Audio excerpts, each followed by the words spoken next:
उसके तो बोल दीजिए। चलिए सर आप अपना परिचय थोड़ा सा। नमस्कार, मैं चौधरी अमर सिंह, विधायक 302 सोहरगढ़ सिद्धार्थनगर, समाजवादी पार्टी जनपद सिद्धार्थनगर की ओर से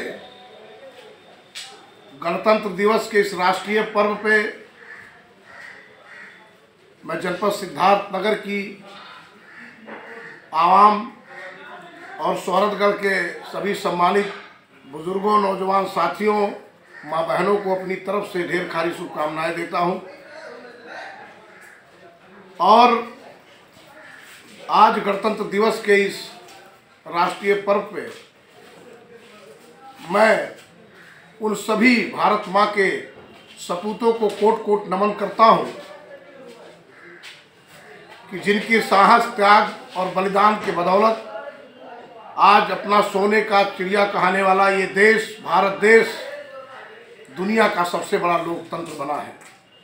आप सबको बहुत बहुत धन्यवाद। सर हम थोड़ा सा आपको कुछ अलग ले चलते हैं। सर ये बताएं, आप अपना दल में थे तो ऐसी क्या कमी रही जिसको जो है आप उसको त्याग करके सपा में आए? यह जो क्षेत्र में चर्चा का विषय बना हुआ है, तो इस पर क्या कहना चाहेंगे? देखिए मान्यवर, ऐसा है कि ये सही है कि 2017 के विधानसभा के चुनाव में भारतीय जनता पार्टी के घटक दल अपना दल यश से मैं उम्मीदवार सोहरगढ़ में रहा और वहाँ की आवाम ने हम पर विश्वास किया, आशीर्वाद दिया। उत्तर प्रदेश के हाउस में मेंबर के रूप में मुझे भेजा। लेकिन 17 के चुनाव के पहले आपको याद होगा, आप लोग मीडिया से हैं, कि भारतीय जनता पार्टी ने जो घोषणा पत्र जारी किया था 17 के चुनाव में, वो किसी से छिपा नहीं है।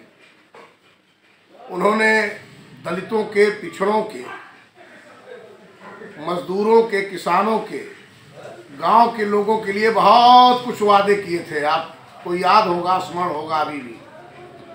लेकिन गवर्नमेंट बनने के बाद 8 महीने के बाद इस सरकार ने जो वादे किए थे, उस वादों से मुकर करके दूसरा रास्ता अख्तियार कर लिए। भारतीय जनता पार्टी जो कहती है वो करती नहीं है। ये देखने को मिला सरकार में जाने के बाद। आपको याद होगा कि अभी 69,000 की जो शिक्षक भर्ती में आपने आरक्षण को देखा, आपने मेडिकल कॉलेजों में जो वैकेंसियां निकली हैं, जो आउटसोर्सिंग के माध्यम से जगह जगह इन लोगों ने पैतरा बदल करके नौजवानों को दिग्भ्रमित कर रहे हैं और दलितों को, पिछड़ों का हक मार रहे हैं। अजगर की तरह भाजपा लील रही है। जो हमारे भारतीय संवैधानिक अधिकार में है, जो हमें बाबा साहब ने इस देश के लिए व्यवस्था दिया था, उस पर भी ये हनन कर रहे हैं। तो एक ही चीज़ हो तो ठीक है। ये कह रहे थे स्मार्ट सिटी एक को दिखाया आपको। ये कह रहे थे 2 करोड़ युवाओं को हर सत्र नौकरी और रोजगार देंगे, मिला एक को। इन्होंने कहा था कि गांव-गांव शौचालय बनाएंगे, वो भी झूठा खोखला साबित हुआ। आवास ग्रामीण क्षेत्र में इन्होंने कुछ गरीबों के लिए नहीं दिया।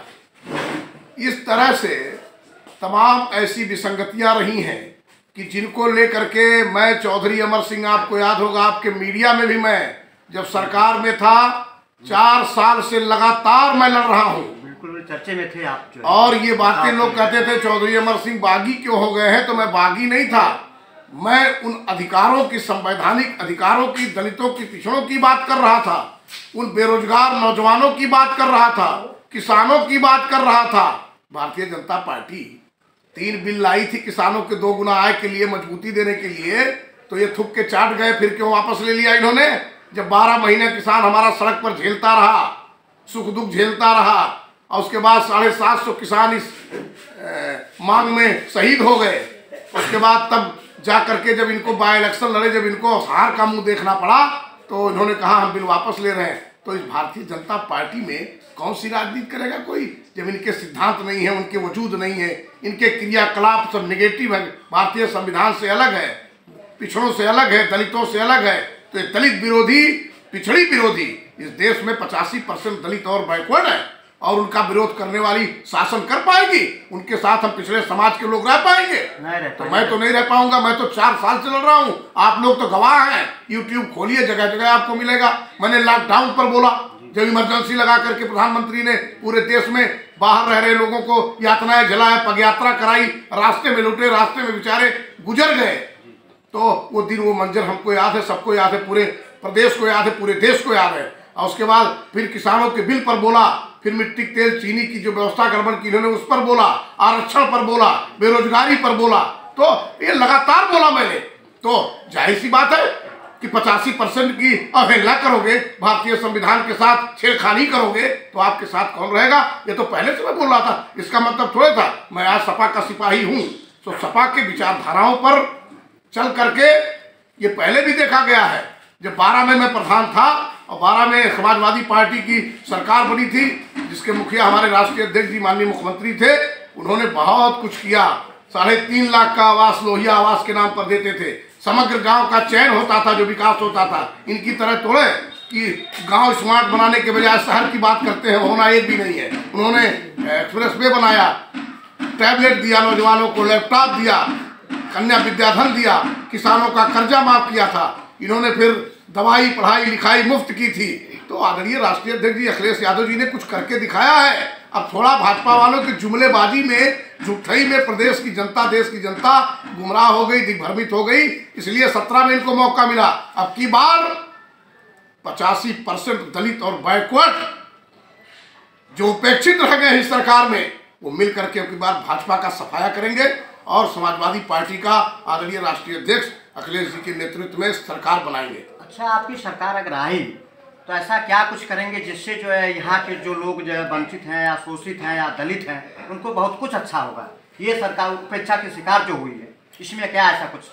देखिए, आपको पता है कि हमारे राष्ट्रीय अध्यक्ष जी ने, आदरणीय अखिलेश यादव जी ने 12 से लेकर 17 तक में बहुत कुछ दिया है, जो सबको याद है। मैंने आपसे पहले कहा कि लोग थोड़ा लालच में फंस गए, भाजपा के जुमलेबाजी में फंस गए, झूठई में फंस गए थोड़ा। लेकिन वर्तमान में आपने सुना कि उन्होंने कहा है, आपको पता है ना कि पूरे देश में सबसे ज्यादा महंगी बिजली उत्तर प्रदेश में है। उसके मद्देनजर हमारे राष्ट्रीय अध्यक्ष ने, समाजवादी पार्टी ने 300 यूनिट बिजली फ्री देने की घोषणा की है सरकार बनने के बाद। और अपनी माँ बहनों के लिए, जो हमारी माँ बहनें विधवा हैं, जो साथी विकलांग हैं, जो हमारे 60 साल के बुजुर्ग हैं, उनको 1500 रुपया समाजवादी पेंशन के माध्यम से देने का उन्होंने घोषणा किया है। उन्होंने 20 लाख नौकरियों की बात की है जो बेरोजगार है। सबसे बड़ा कदम उठाया हमारे आदरणीय अखिलेश यादव जी ने, जो पुरानी बहाली पेंशन की बात उन्होंने की है, बहाल करने की बात की है। ये बहुत अद्वितीय काम किया है, जो भाजपा के लोगों ने निगल लिया था लोगों का अधिकार। तो भाजपा के बारे में बहुत ज़्यादा मैं बोल चुका हूँ, जान चुका हूँ, अंदर घुस के देख चुका हूँ। ये बहुत बड़े झूठे, फरेबी और जुमलेबाज है भाजपा के नेता। तो हमारे समाजवादी पार्टी के मुखिया, समाजवादी के लोग जो कहते हैं वो करते हैं। ठीक है, धन्यवाद।